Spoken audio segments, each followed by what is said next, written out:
So here we go, another day, another car. This is Adam's Land Rover. Here's one we did earlier. Never did any videos of this. This was quite a few years ago.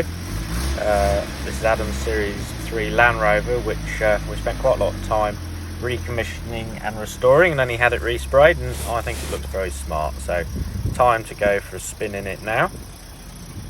So being a Land Rover, this is an ordinary gearbox, a low range gearbox, selectable 4-wheel drive, and this one also has an overdrive, so you've got an extra high gear on all of the gears if you so wish. So that when you see it pulling around with two different levers, that's what we're doing. We're dropping between third and fourth, high and low.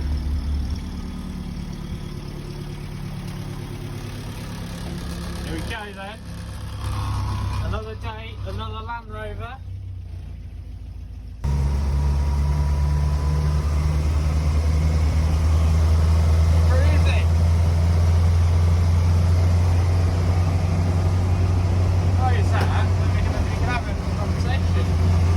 You can actually talk in a Land Rover. Talk about how shit Land Rovers are.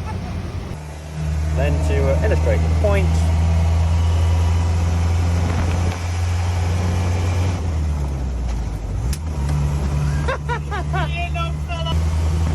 what we're doing there is dropping the overdrive down and putting the gear up to give you like a half gear. Yes, overdrive.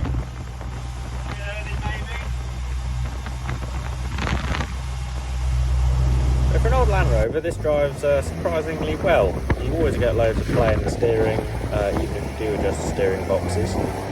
It's quite nice, it's quite fun. You can roll up the sides in the summer and cruise around in it. It's not something that's built for speed, but it's very versatile, and with the tyres on it, very capable off-road. So after losing the gear knob, decided it was high time handed her back over to Adam, who's capable driving, and he's now going to demonstrate how it's done. So yep, just thought I'd share this one. Nice little car, very keen on Land Rovers, and realised no one had ever seen it, so here it is. Thanks, Adam.